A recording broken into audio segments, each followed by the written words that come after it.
बोलिए सच्चे दरबार की जय। भक्तों, सप्तमम काल रात्रि च, सातवें नवरात्रि के दिन हम सभी माता काल रात्रि की आराधना करते हैं। भक्तों, या देवी सर्वभूतेषु काल रात्रि नमोस्तुते, नमस्तस्यै नमस्तस्यै नमस्तस्यै नमो नमः। भक्तों, थोड़ा सा माँ काल रात्रि के बारे में कथा श्रवण करेंगे सूक्ष्म में। कहते हैं शुंभ निशुंभ नाम के जो राक्षस थे, चंड मुंड शुंभ निशुंभ, बड़े भयंकर राक्षस थे भक्तों। और इन्होंने ब्रह्मा जी का तप किया और ब्रह्मा जी से वरदान मांगा कि हमें त्रिदेव यानी समस्त देवताओं में से कोई परास्त न कर पाए, ऐसा आशीर्वाद मांगा। और कहा कि कोई जिसका विवाह हो जाए ऐसी कोई स्त्री भी हमें परास्त ना कर पाए। और बड़े वरदान ब्रह्मा जी से इन्होंने लिए। प्यारे प्रभु प्रेमियों, देखिए, जब राक्षसों को, राक्षस का मतलब क्या है? जब किसी वस्तु को पाकर दंभ आ जाना, अहंकार आ जाना, वही राक्षस है। धरती पे भी है, पहले भी थे भक्तों। तो ये इनको दंभ आया, अहंकार आया, विचरण करते देवताओं को परेशान किया और राजा इंद्र को परास्त किया। स्वर्ग पर इन्होंने चढ़ाई की, स्वर्ग विजय किया। प्यारे प्रभु प्रेमियों, तो माँ ये सब ने फिर जगदम्बिका कालरात्रि यानी महागौरी राजराजेश्वरी की समस्त देवताओं ने प्रार्थना की। कहते हैं मैया ने एक कन्या के रूप में अवतरित हुई। कौशिकी नाम की कन्या का माँ ने रूप लिया और वो पहाड़ों में जाकर बैठ गई, भजन करने लगी। तो विचरण करते हुए शुंभ ने देखा कि ये कन्या तो बड़ी सुंदर है। तो इन्होंने सोचा कि हम अपने राजा के लिए एक कन्या का विवाह करा देंगे। ऐसा मन में विचार लेके चंडमुंड को भेजा। और चंडमुंड को भेजा, उन्होंने प्रस्ताव दिया। तो फिर वहाँ से जवाब मिला मैया का कि मैंने तो विवाह कर ली थी, लेकिन क्या करूं, मैंने ये निश्चय किया है कि जो मुझे युद्ध में हराएगा उससे मैं विवाह करूंगी। तो उन्होंने जाकर निशुंभ को बताया, युद्ध के लिए ललकारा। भक्तों, शुंभ निशुंभ युद्ध के लिए आए। चंडमुंड आए, चंडमुंड का माता ने वध किया। फिर शुंभ निशुंभ आए, इनसे भी घनघोर युद्ध माता रानी ने किया। और ये जो कौशिकी नाम की जो माँ है, यानी माँ गौरी है ना, इनको जब जब जिस जिस रूप की जरूरत पड़ती वैसा ही रूप माता रानी का प्रकट होता। मैं आपको ये बताना चाहता हूँ कि जितने भी जो स्वरूप है ना, ये सब एक ही माता है ना। ऐसा आप विचार करना और ऐसे ही आपने भजन करना है, भेद नहीं करना है, ये सावधानी रखना है ना। कई बार हमारे मन में होता है ना कि नैना देवी बड़ी है, कोई कहता है ज्वाला देवी बड़ी है। ऐसा नहीं है, ये सब माँ के एक ही रूप है। लेकिन जब जिस रूप की माता को जरूरत पड़ती वैसा ही रूप प्रकट हो जाता। तो भक्तों, अनेक अनेक प्रकार के यहाँ शुंभ को मारने के लिए निशुंभ को अष्टभुजा, कभी सिंहवानी, कभी कैसा कैसा रूप माता ने लेती रही।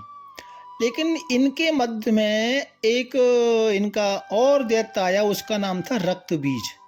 अरे रक्त बीज का मतलब यह है भक्तों कि इसका जितों रक्त गिरता ना, वैसा ही दूसरा राक्षस, जैसा वो था वैसा ही राक्षस दूसरा प्रकट हो जाता, महाभयंकर। तो माता रानी जब युद्ध लड़ रही थी और उस रक्त बीज को ऐसे काटती मारती, तो फिर उस जैसे और अनेक प्रकट हो जाते। तब माता काल रात्रि प्रकट हुई। माता की इच्छा शक्ति से माँ काल रात्रि कहें या माता काली कहें, और बड़ा भयंकर रूप लेकर के भगवतों एकदम कैसा था, ये गले में जो माला थी ना बिजली की तरह चमकती, यानी बिजली की माला, हाँ बिजली जैसी चमकदार माला पहनी थी, दांत चमक रहे थे, बाल बड़े बिखरे बिखरे थे भक्तों, जीभ निकली हुई थी, आंखें लाल थी, बड़ा भयंकर माँ काली, जिन्हें काल रात्रि कहते हैं हम, वो माता काल रात्रि प्रकट हुई और बड़ा भयंकर युद्ध हुआ भक्तों।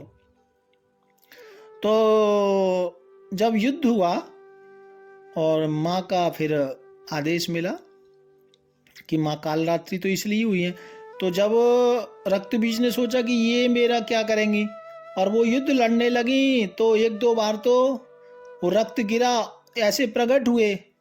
फिर माँ काल रात्रि ने अपनी जो भी रक्त गिरता ना, वो अपनी जिह्वा को इतना बड़ा कर लिया कि वो सब राक्षस जीव पर प्रकट होते, माता रानी सबको अंदर समेटती चली जाती, सब खत्म करती चली जाती। ये माँ काल रात्रि की छोटी सी कथा है। काल रात्रि को हम माता काली भी कहते हैं, है ना, बड़ा भयंकर रूप है। लेकिन भक्तों ये भयंकर रूप जो है ना, ये दुष्टों के लिए है, सवारी गधा की है, और लेकिन भक्तों के लिए तो माँ शुभंकरी, एक माँ का नाम है शुभंकरी, मतलब कल्याण करने वाली माँ है भक्तों के लिए। अच्छा, मैं आपको अब बताऊं इनकी पूजा कैसे करनी है। देखिए, तेल और घी ये दोनों दीपक जलाने हैं, ठीक है जी, और लाल फूल मैया को अर्पित करना है, गुड़ का भोग लगाना है, नीले रंग का रुमाल सिर पर रखे पूजा करनी है। ऐसा करने से शत्रुओं पर विजय मिलेगी।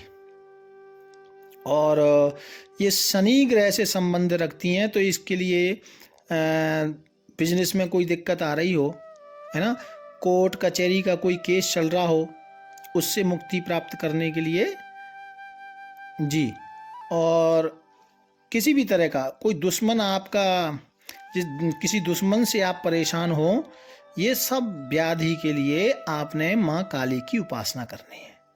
या कोई ऊपरी बाधा हो, जैसे किसी को लगता है ना कि साडे घर में कोई ऊपरी बाधा है, कोई भूत प्रेत पिशाच है, किसी ने कुछ कर दिया, है ना, ऐसा कोई मन में डर हो, भय हो, तो माँ काली की पूजा अवश्य करें भक्तों। और माँ काली को नींबू अवश्य भेंट करें, ठीक है जी।